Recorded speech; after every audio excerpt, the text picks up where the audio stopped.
The yellow fog of Victorian London clings to the window panes of Baker Street, a heavy, silent blanket that isolates us from the world. Welcome to this Sherlock Holmes sleep story, where the warmth of our hearth and the quiet of the 221B ambience offer a sanctuary for your mind. Stop listening as a guest. If you keep returning to our archives without joining the community, the fog will eventually close in, and you'll lose your way forever. Subscribe now, or don't complain when you can't find this sanctuary again. Now settle in, breathe slowly, and let us begin. In the third week of November, in the year 1895, a dense yellow fog settled down upon London. From the Monday to the Thursday, I doubt whether it was ever possible from our windows in Baker Street to see the loom of the opposite houses. The first day Holmes had spent in cross-indexing his huge book of references.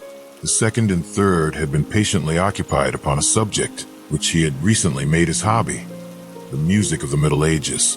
But when, for the fourth time, after pushing back our chairs from breakfast, we saw the greasy, heavy brown swirls still drifting past us and condensing in oily drops upon the window panes, my comrade's impatient and active nature could endure this drab existence no longer.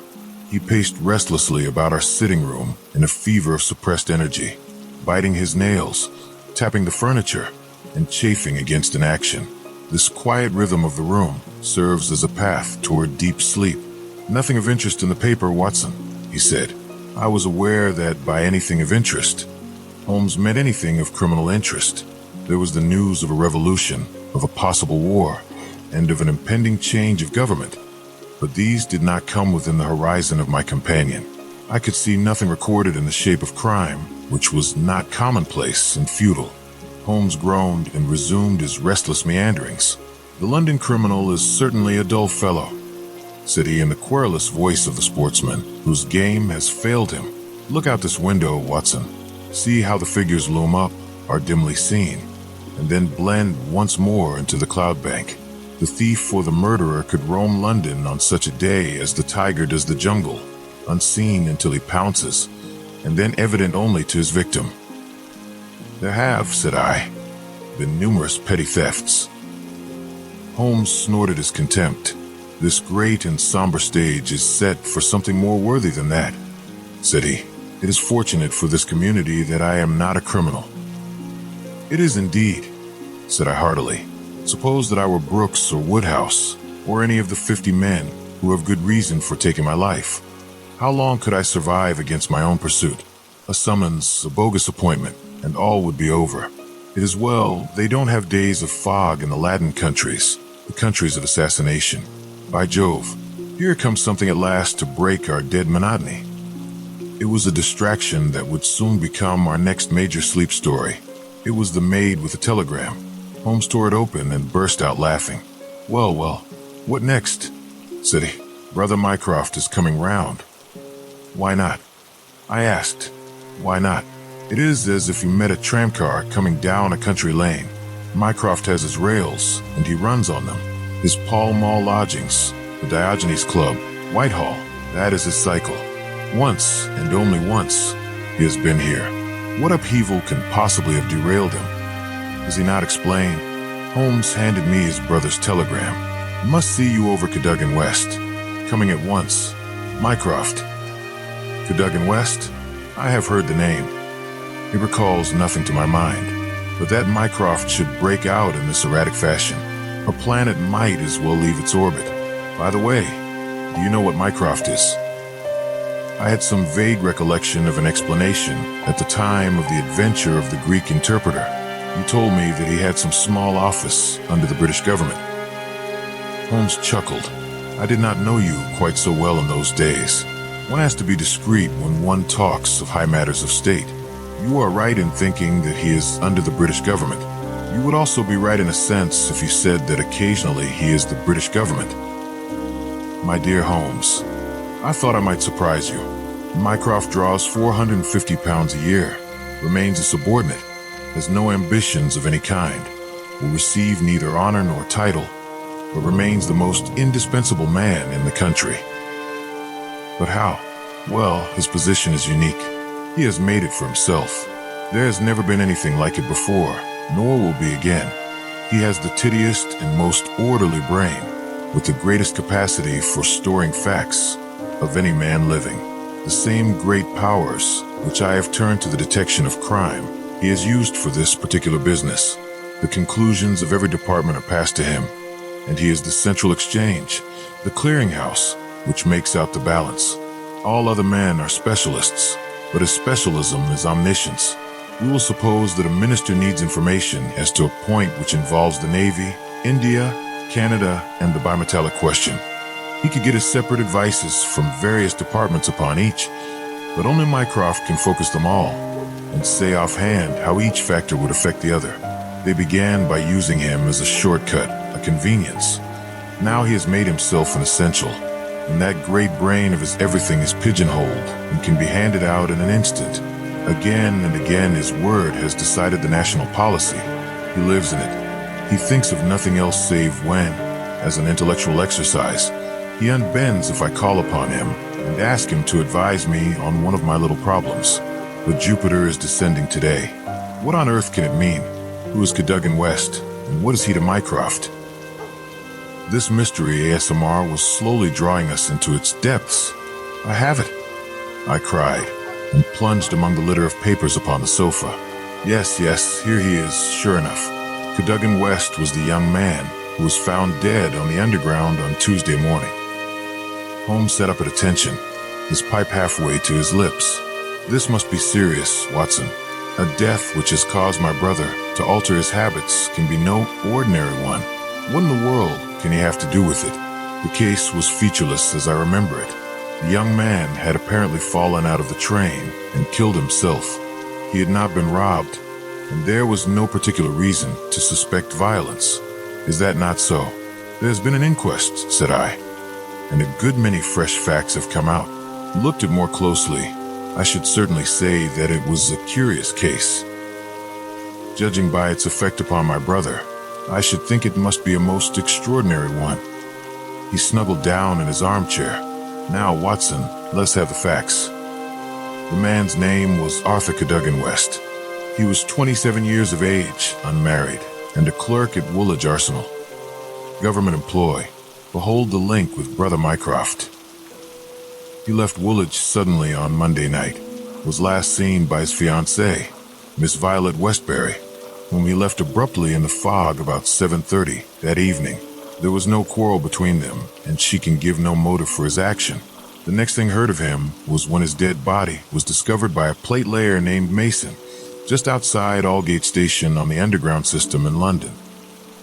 When the body was found at 6 on Tuesday morning, it was lying wide of the metals upon the left hand of the track as one goes eastward at a point close to the station, where the line emerges from the tunnel in which it runs. The head was badly crushed, an injury which might well have been caused by a fall from the train. The body could only have come on the line in that way. Had it been carried down from any neighboring street, it must have passed the station barriers, where a collector is always standing. This point seems absolutely certain. Very good. The case is definite enough. The man, dead or alive, either fell or was precipitated from a train. So much is clear to me. Continue. The trains which traverse the lines of rail beside which the body was found are those which run from west to east, some being purely metropolitan, and some from Willesden and outlying junctions. It can be stated for certain that this young man, when he met his death, was traveling in this direction at some late hour of the night. But at what point he entered the train it is impossible to state. His ticket, of course, would show that. There was no ticket in his pockets. No ticket. Dear me, Watson, this is really very singular. According to my experience, it is not possible to reach the platform of a metropolitan train without exhibiting one's ticket. Presumably then, the young man had one. Was it taken from him in order to conceal the station from which he came? It is possible. Or did he drop in the carriage? That is also possible. But the point is of curious interest. I understand that there was no sign of robbery.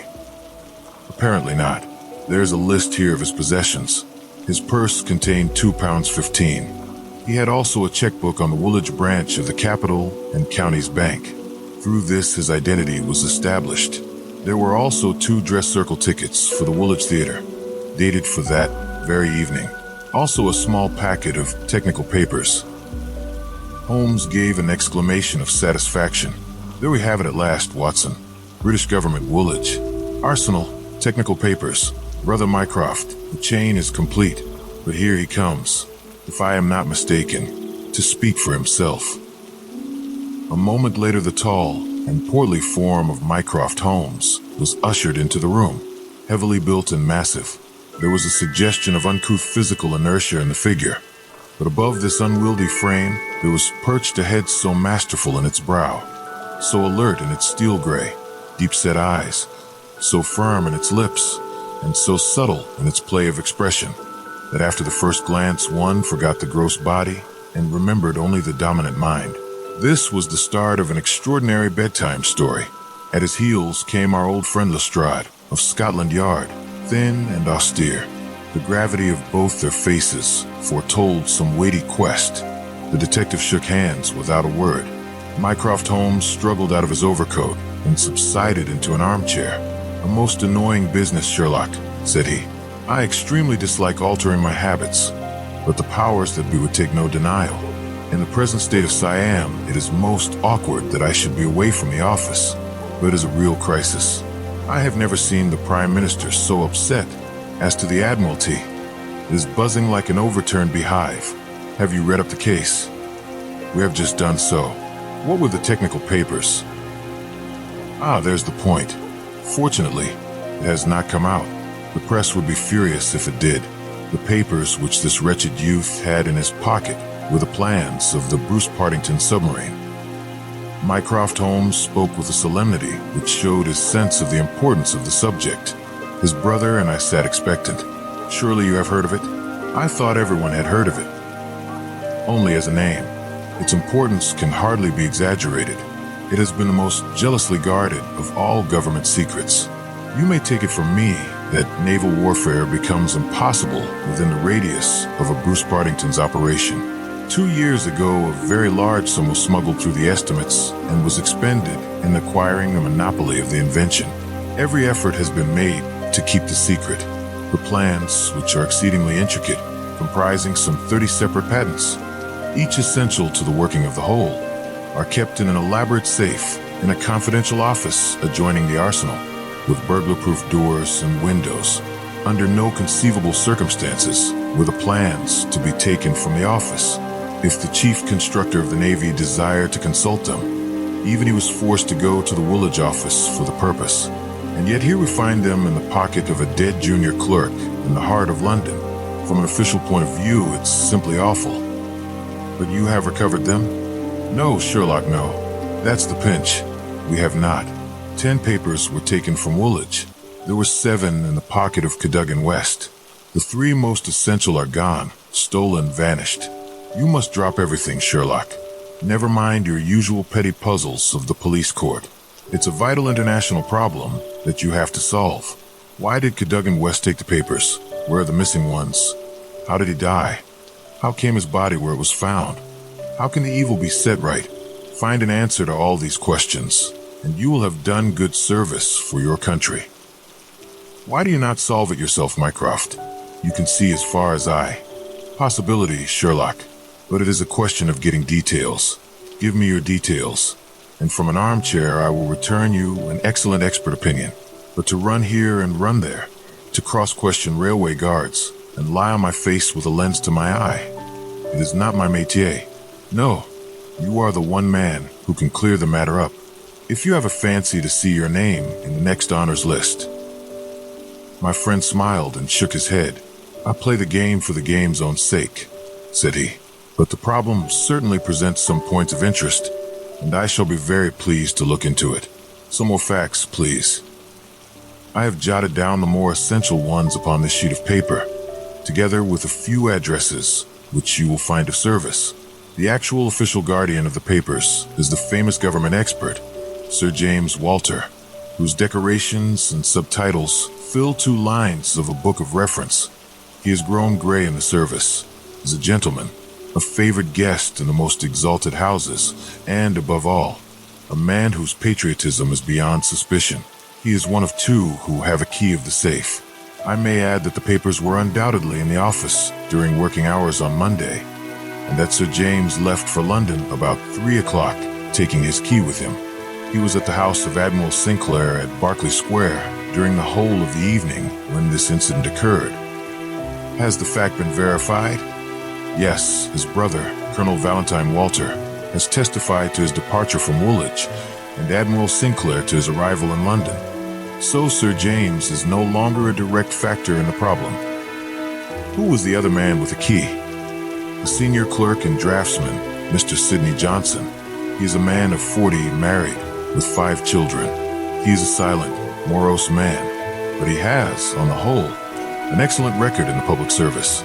He is unpopular with his colleagues, but a hard worker, according to his own account, corroborated only by the word of his wife.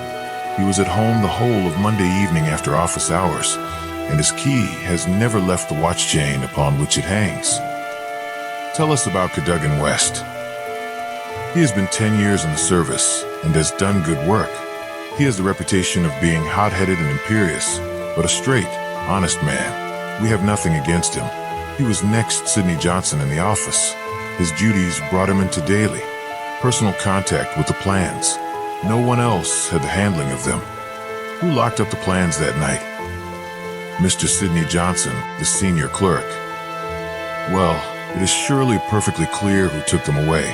They are actually found upon the person of this junior clerk, Cadogan West. That seems final, does it not? It does, Sherlock, and yet it leaves so much unexplained. In the first place, why did he take them? I presume they were of value. He could have got several thousands for them very easily. Can you suggest any possible motive for taking the papers to London except to sell them? No, I cannot. Then we must take that as our working hypothesis. Young West took the papers. Now this could only be done by having a false key. Several false keys. He had to open the building and the room. He had then several false keys.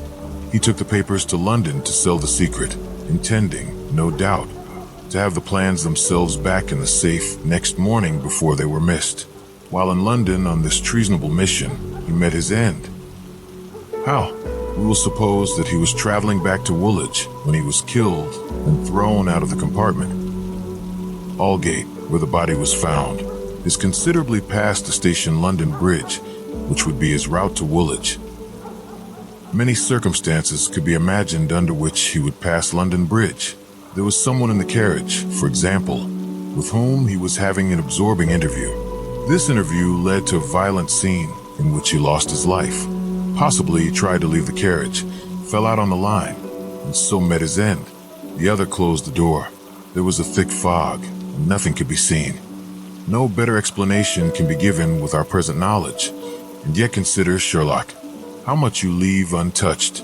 We will suppose, for argument's sake, that young Cadogan West had determined to convey these papers to London.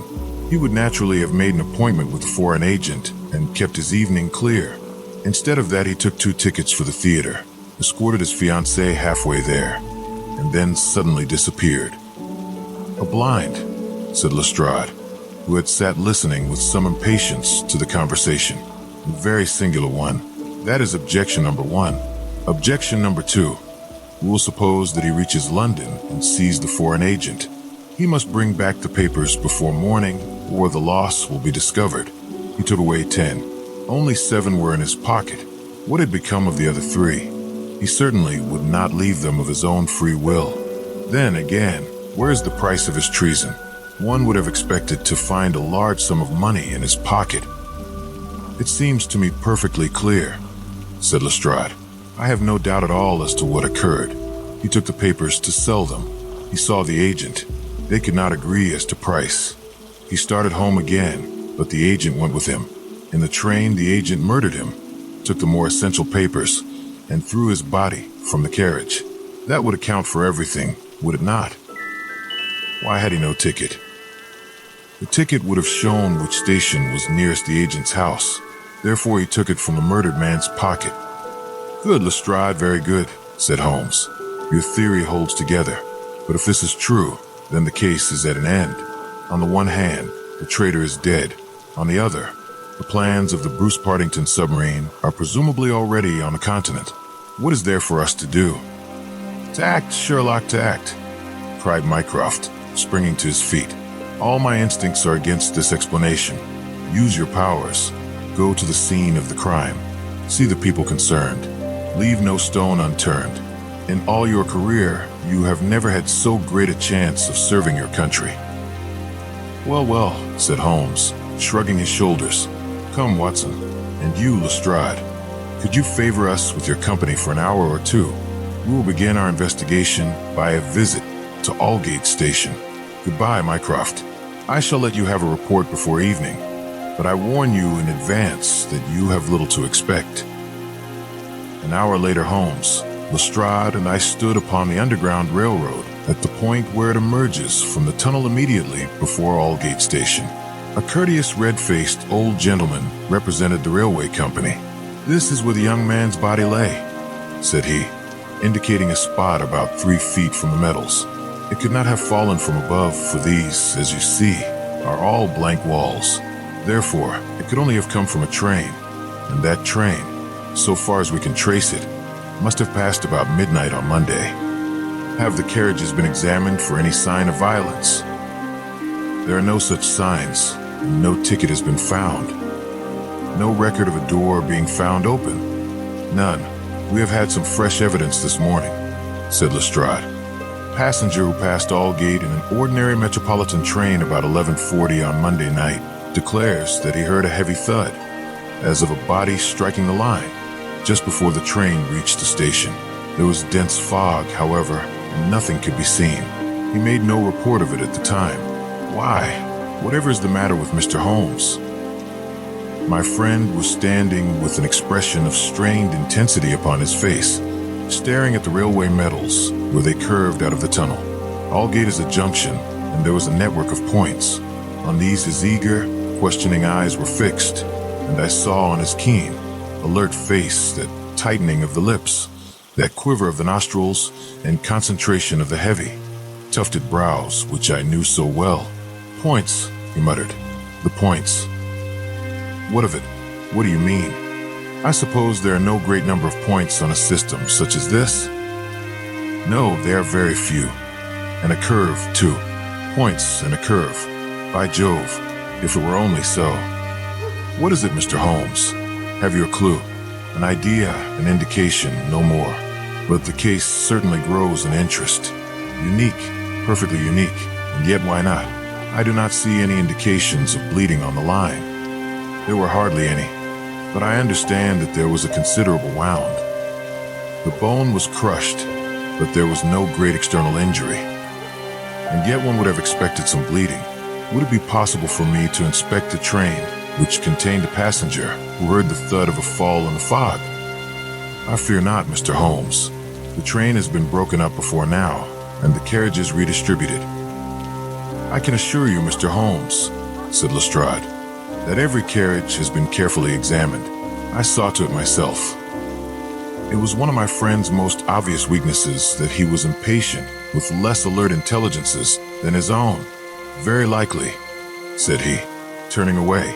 As it happens, it was not the carriages which I desired to examine. Watson, we have done all we can here. We need not trouble you any further, Mr. Lestrade. I think our investigations must now carry us to Woolwich.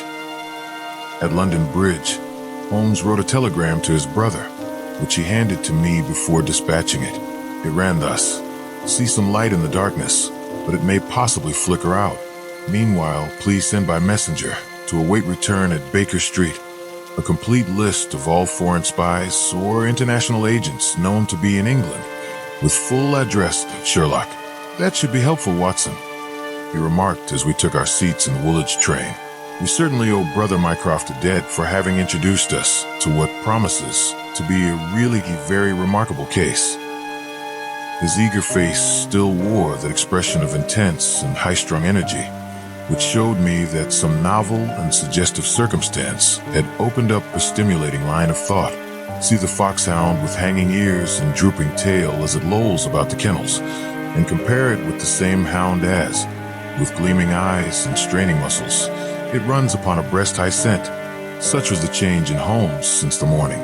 He was a different man from the limp and lounging figure in the mouse-colored dressing gown who had prowled so restlessly only a few hours before around the fog-girt room. "There's material here. There's scope," said he. "I am dull indeed not to have understood its possibilities. Even now they are dark to me.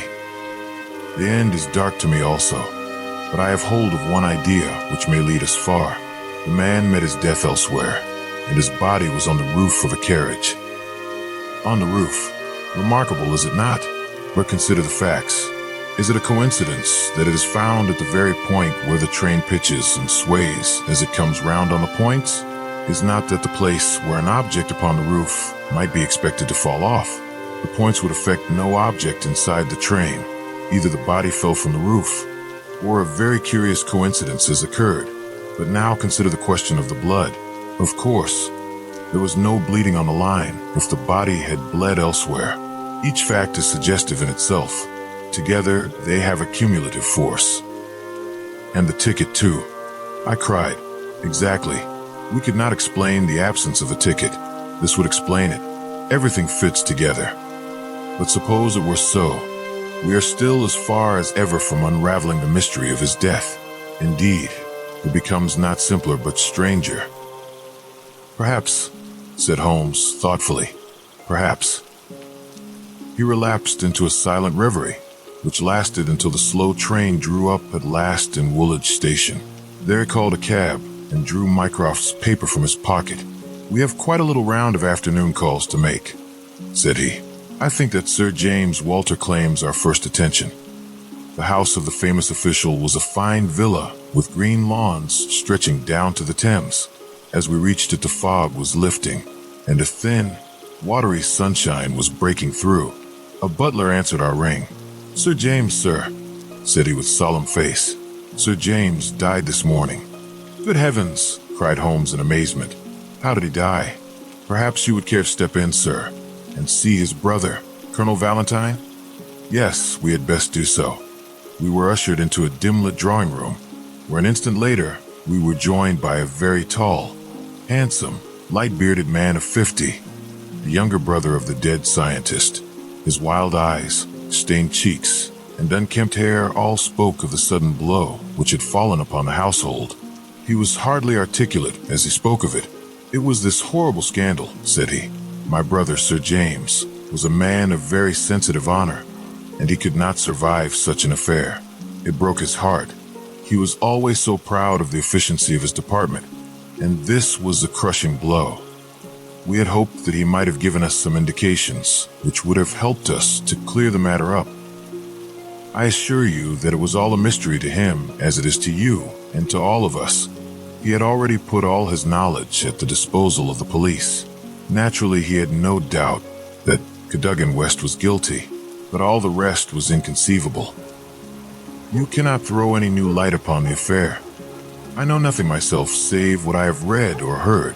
I have no desire to be discourteous, but you can understand, Mr. Holmes, that we are much disturbed at present, and I must ask you to hasten this interview to an end." "This is indeed an unexpected development," said my friend when we had regained the cab. "I wonder if the death was natural, or whether the poor old fellow killed himself. If the latter, may it be taken as some sign of self-reproach for duty neglected? We must leave that question to the future. Now we shall turn to the Cadogan Wests. A small but well-kept house in the outskirts of the town sheltered the bereaved mother. The old lady was too dazed with grief to be of any use to us, but at her side was a white-faced young lady, who introduced herself as Miss Violet Westbury, the fiancée of the dead man, and the last to see him upon that fatal night. "I cannot explain it, Mr. Holmes," she said. "I have not shut an eye since the tragedy, thinking, night and day, what the true meaning of it can be. Arthur was the most single-minded, chivalrous, patriotic man upon earth. He would have cut his right hand off before he would sell a state secret confided to his keeping. It is absurd, impossible, preposterous to anyone who knew him." "But the facts, Miss Westbury?" Yes, I admit I cannot explain them." "Was he in any want of money?" "No. His needs were very simple and his salary ample. He had saved a few hundreds, and we were to marry at the new year. No signs of any mental excitement? Come, Miss Westbury, be absolutely frank with us. The quick eye of my companion had noted some change in her manner. She colored and hesitated. Yes, she said at last. I had a feeling that there was something on his mind. For long, only for the last week or so. He was thoughtful and worried. Once I pressed him about it, he admitted that there was something, and that it was concerned with his official life. It is too serious for me to speak about, even to you, said he.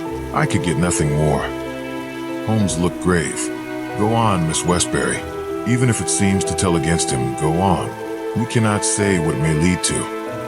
Indeed, I have nothing more to tell. Once or twice it seemed to me that he was on the point of telling me something. He spoke one evening of the importance of the secret, and I have some recollection that he said that no doubt foreign spies would pay a great deal to have it. My friend's face grew graver still. Anything else?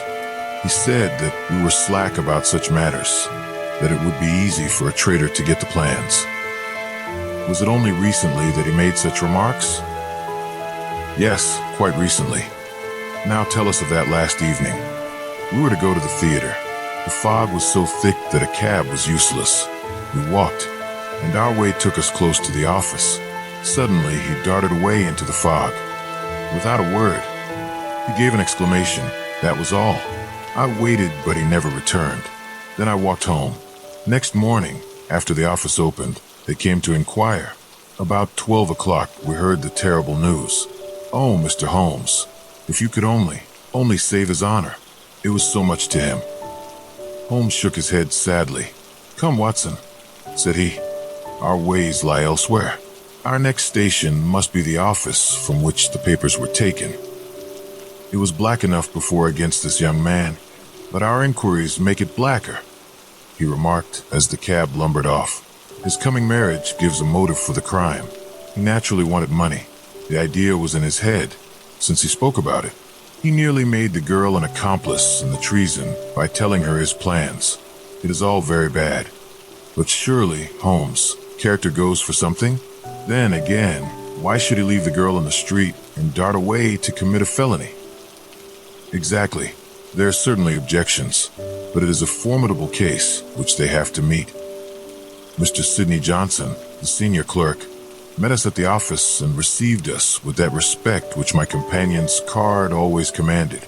He was a thin, gruff, bespectacled man of middle age, his cheeks haggard, and his hands twitching from the nervous strain to which he had been subjected.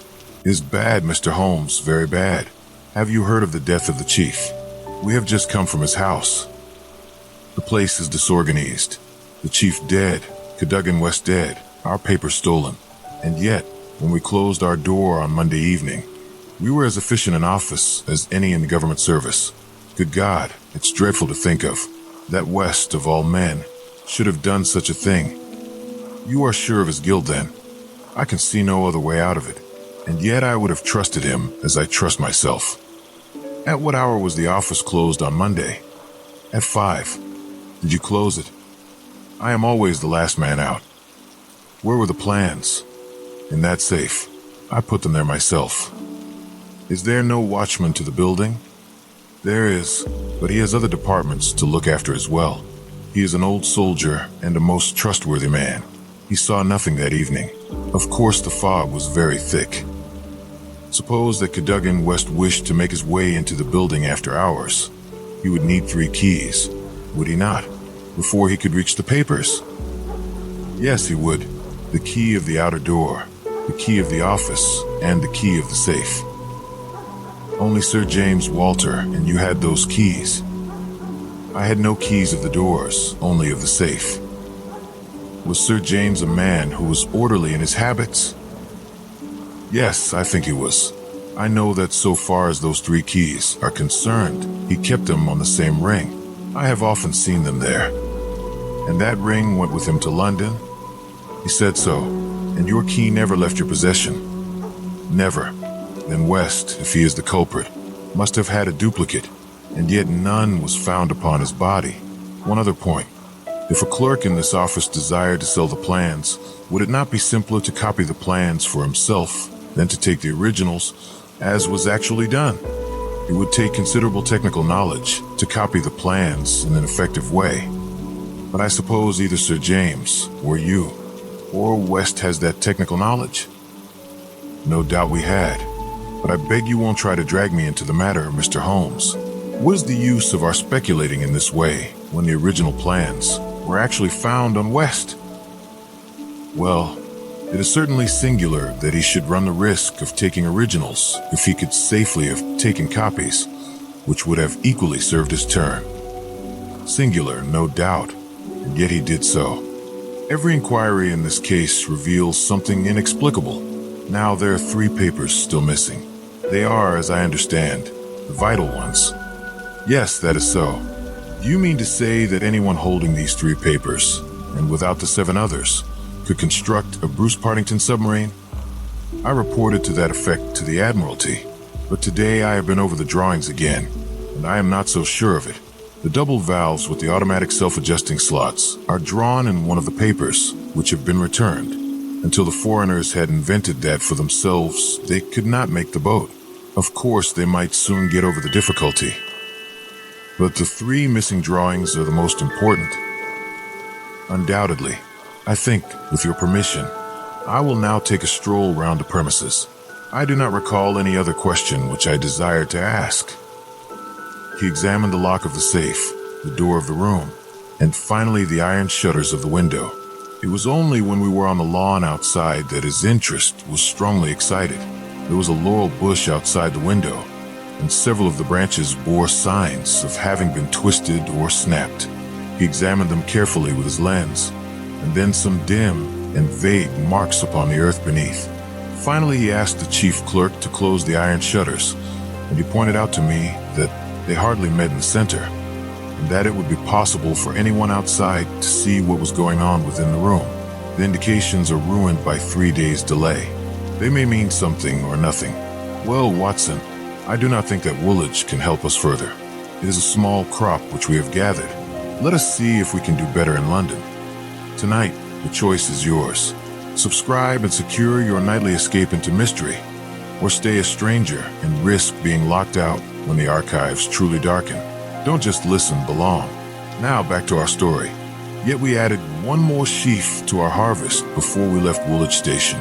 The clerk in the ticket office was able to say with confidence that he saw Cadogan West, whom he knew well by sight, upon a Monday night, and that he went to London by the 8:15 to London Bridge. He was alone and took a single third-class ticket. The clerk was struck at the time by his excited and nervous manner. So shaky was he that he could hardly pick up his change, and the clerk had helped him with it. A reference to the timetable showed that the 8:15 was the first train, which it was possible for West to take after he had left the lady about 7:30.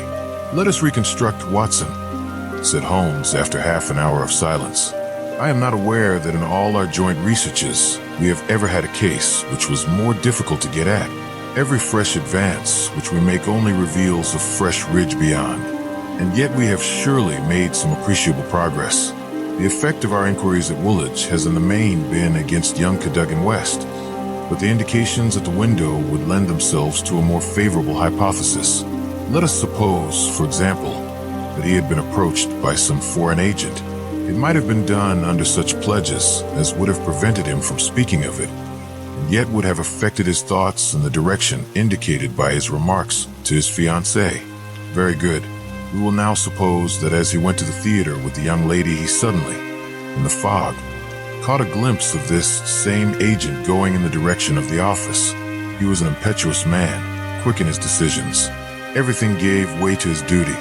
He followed the man, reached the window, saw the abstraction of the documents, and pursued the thief. In this way we get over the objection that no one would take originals when he could make copies. This outsider had to take originals. So far hold together. What is the next step? Then we come into difficulties. One would imagine that under such circumstances the first act of young Cadogan West would be to seize the villain and raise the alarm. Why did he not do so? Could it have been an official superior who took the papers? That would explain West's conduct. Or could the chief have given West a slip in the fog, and West started at once to London to head him off from his own rooms, presuming that he knew where the rooms were?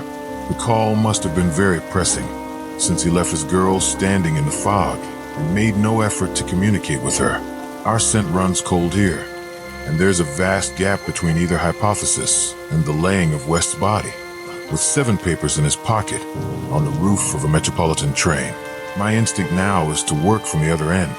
If Mycroft has given us the list of addresses, we may be able to pick our man and follow 2 tracks instead of 1.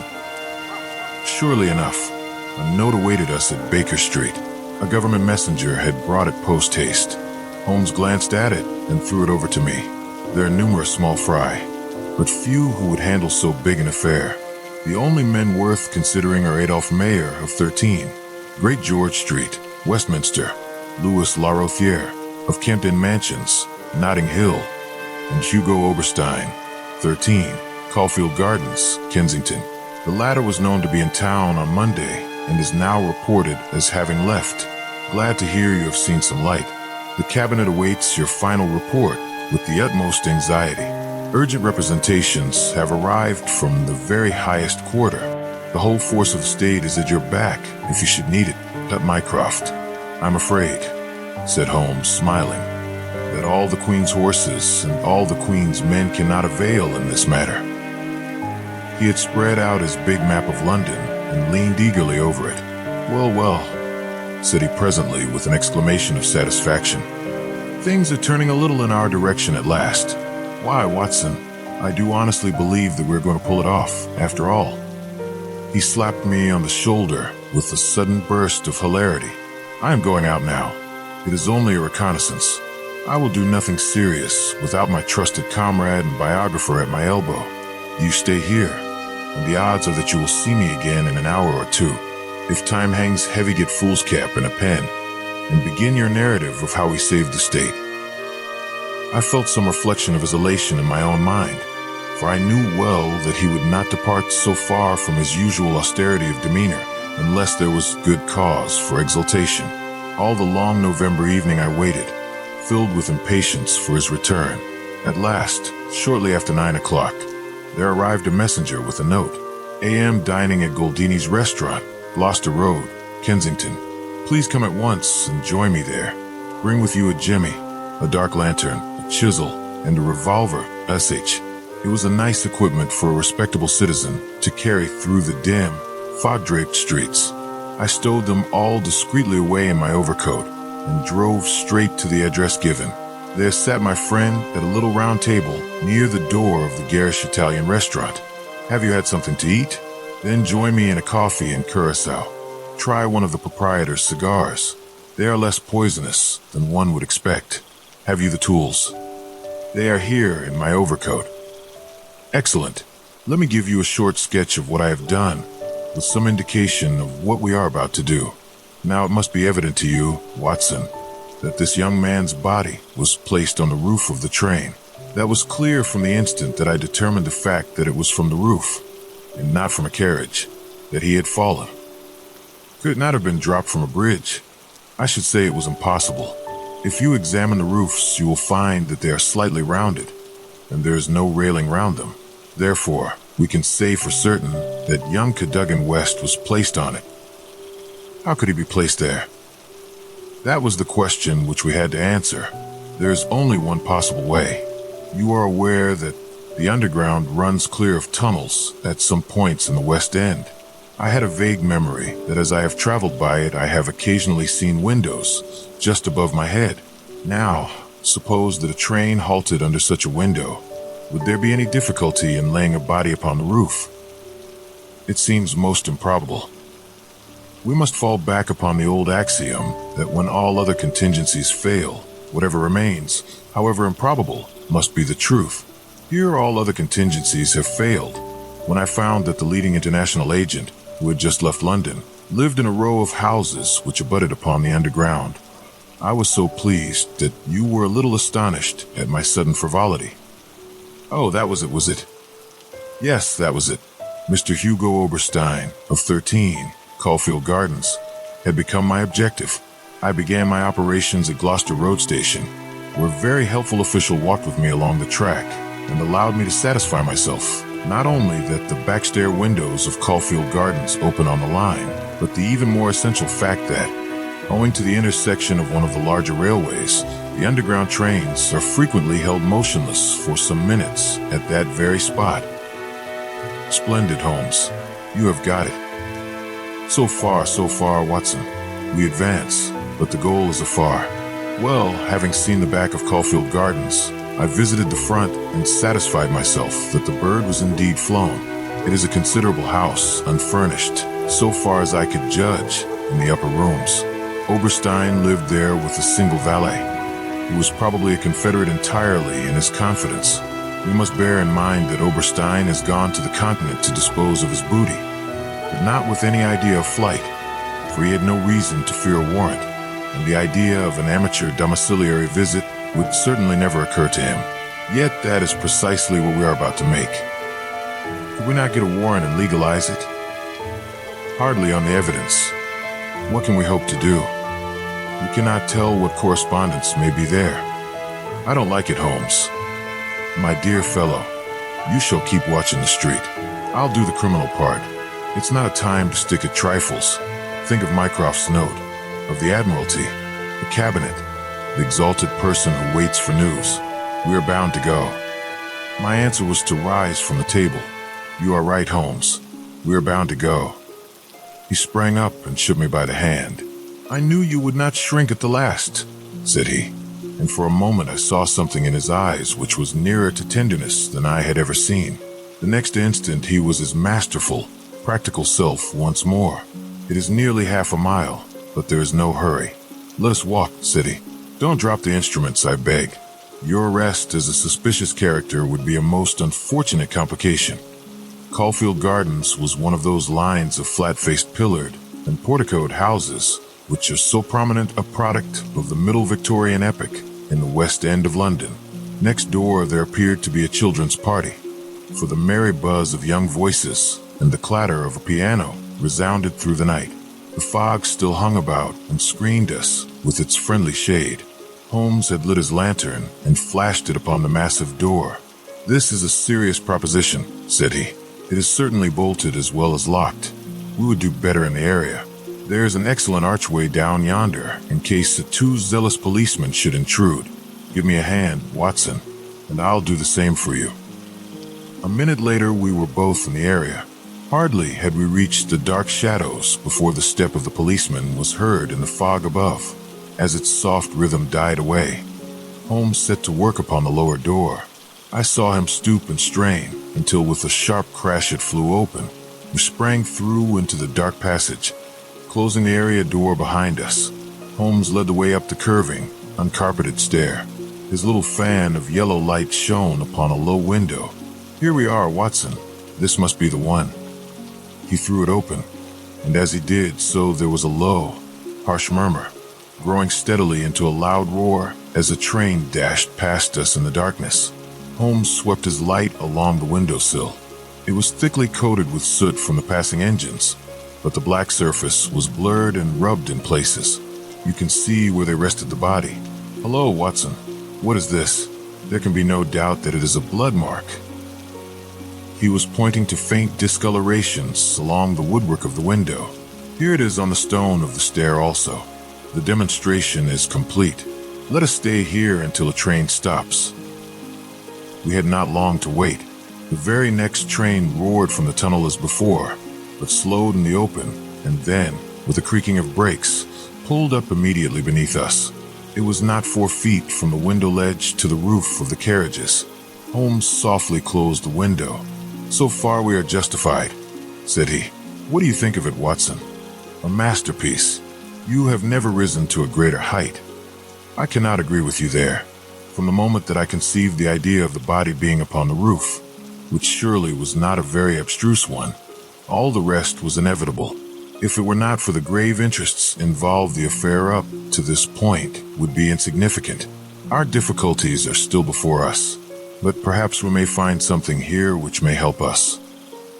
We had ascended the kitchen stair and entered the suite of rooms upon the first floor. One was a dining room, severely furnished and containing nothing of interest. A second was a bedroom, which also drew blank. The remaining room appeared more promising, and my companion settled down to a systematic examination. It was littered with books and papers, and was evidently used as a study. Swiftly and methodically, Holmes turned over the contents of drawer after drawer and cupboard after cupboard, but no gleam of success came to brighten his austere face. At the end of an hour, he was no further than when he started. "The cunning dog has covered his tracks," said he. "He has left nothing to incriminate him. His dangerous correspondence has been destroyed or removed. This is our last chance." It was a small tin cash box which stood upon the writing desk. Holmes pried it open with his chisel. Several rolls of paper were within, covered with figures and calculations, without any note to show to what they referred. The recurring words, water pressure, and pressure to the square inch, suggested some possible relation to a submarine. Holmes tossed them all impatiently aside. There only remained an envelope with some small newspaper slips inside it. He shook them out on the table, and at once I saw by his eager face that his hopes had been raised. "What's this, Watson?" What's this?" Record of a series of messages in the advertisements of a paper. Daily Telegraph agony column by the print and paper. Right-hand top corner of a page. No dates, but messages arranged themselves. "This must be the first. Hope to hear sooner. Terms agreed to. Write fully to address given on card at Pierrot." Next comes, "Too complex for description. Must have full report.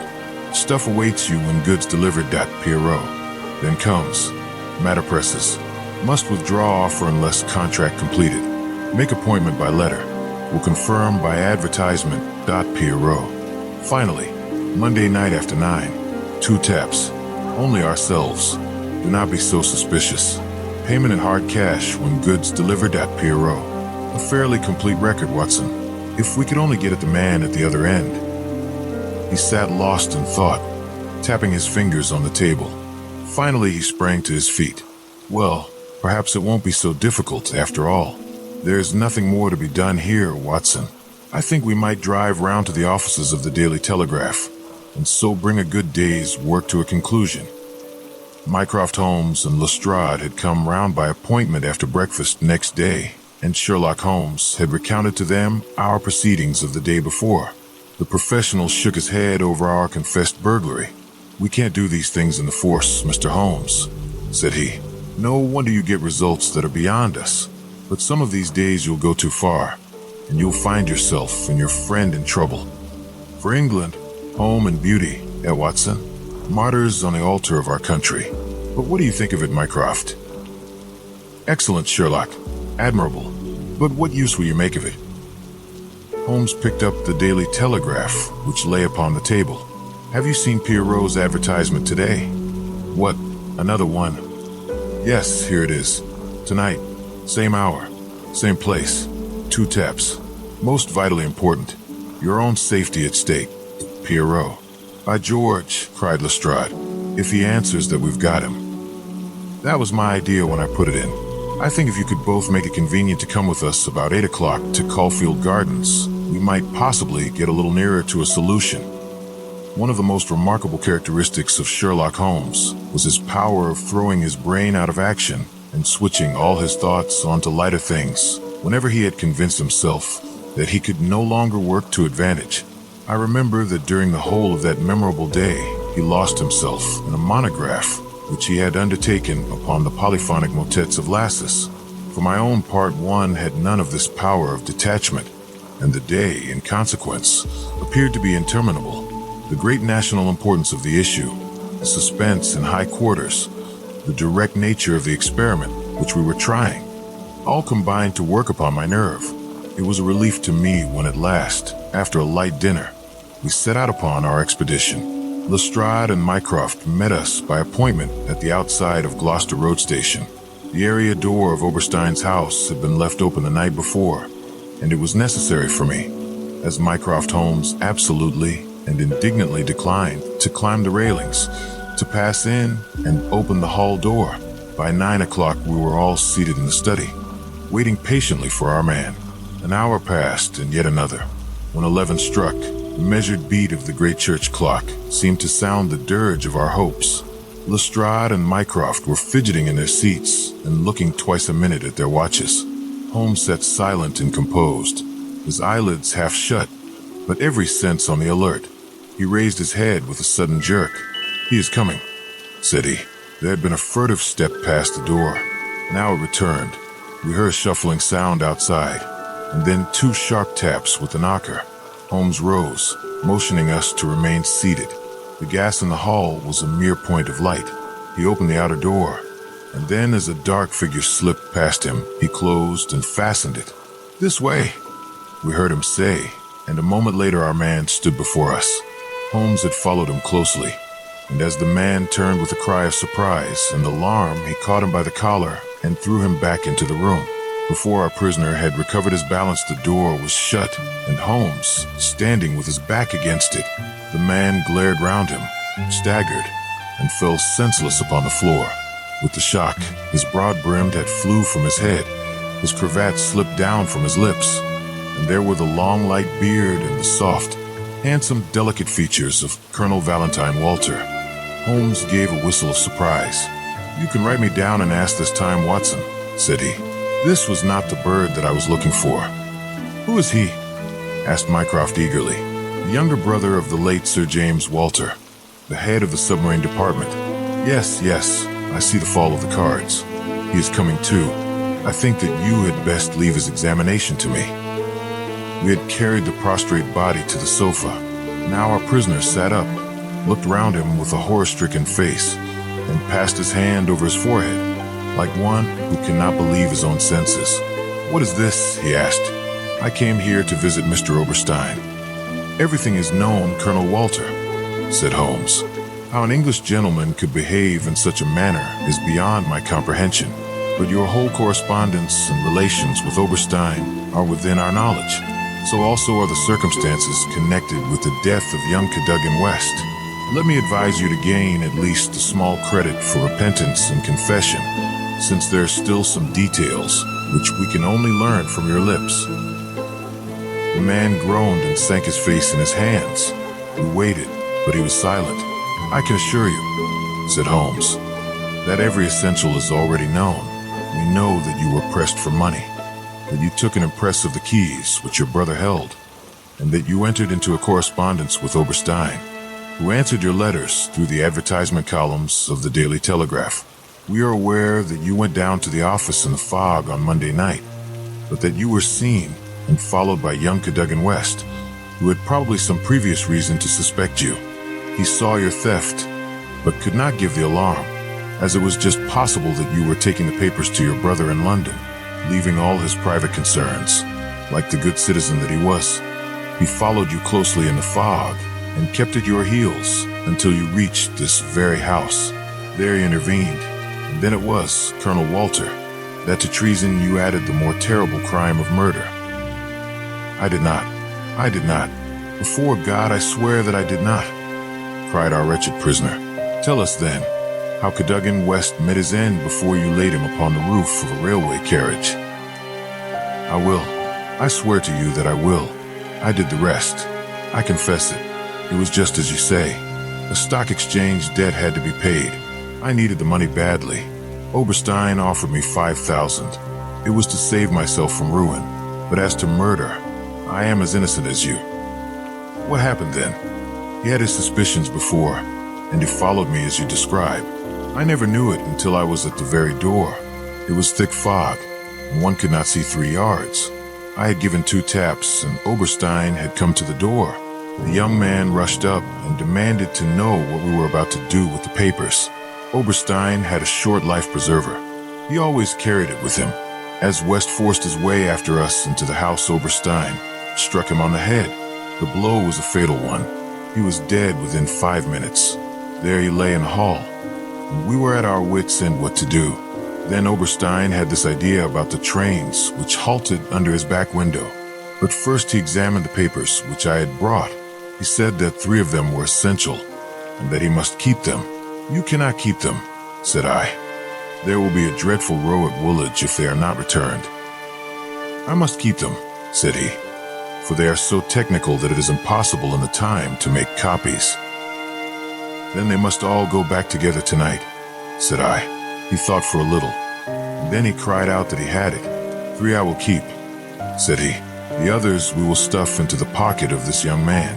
When he has found the whole business, will assuredly be put to his account. I could see no other way out of it, so we did as he suggested. We waited half an hour at the window before a train stopped. It was so thick that nothing could be seen, and we had no difficulty in lowering West's body onto the train. That was the end of the matter so far as I was concerned. And your brother? He said nothing, but he had caught me once with his keys, and I think that he suspected. I read in his eyes that he suspected. As you know, he never held up his head again. There was silence in the room. It was broken by Mycroft Holmes. Can you not make reparation? It would ease your conscience, and possibly your punishment. What reparation can I make? Where is Oberstein with the papers? I do not know. Did he give you no address? He said that letters to the Hotel du Louvre, Paris, would eventually reach him. Then reparation is still within your power, said Sherlock Holmes. I will do anything I can. I owe this fellow no particular goodwill. He has been my ruin and my downfall. Here are paper and pen. Sit at this desk and write to my dictation. Direct the envelope to the address given. That is right. Now the letter. Dear sir, with regard to our transaction, you will no doubt have observed by now that one essential detail is missing. I have a tracing which will make it complete.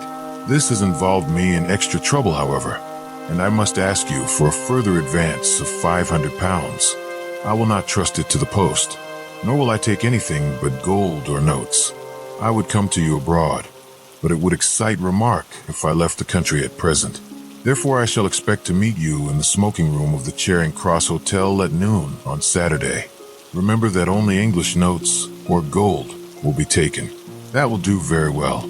I shall be very much surprised if it does not fetch our man. And it did.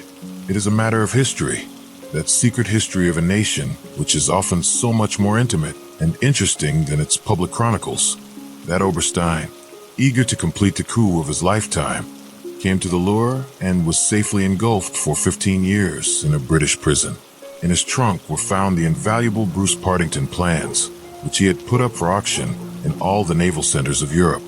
Colonel Walter died in prison towards the end of the second year of his sentence. As to Holmes, he returned refreshed to his monograph upon the polyphonic motets of Lassus, which has since been printed for private circulation, and is said by experts to be the last word upon the subject. Some weeks afterwards, I learned incidentally that my friend spent a day at Windsor, whence he returned with a remarkably fine emerald-type pen. When I asked him if he had bought it, he answered that it was a present from a certain gracious lady in whose interests he had once been fortunate enough to carry out a small commission. He said no more, but I fancy that I could guess at that lady's august name, and I have little doubt that the emerald pin will forever recall to my friend's memory the adventure of the Bruce-Partington plans. As the last embers of the fire fade, our journey through this Sherlock Holmes mystery ends here. We hope this deep sleep story and the quiet echoes of Victorian London brought you the rest you deserve. If you enjoyed this atmosphere, please leave a like. If not, leave a dislike. Your feedback helps us refine our archives. Subscribe to join our sanctuary. Prepare yourself for our next archive, where an even darker, more chilling case awaits. The mystery is solved, and the fire in the hearth dims. Sleep well. This has been a production of Midnight Archives.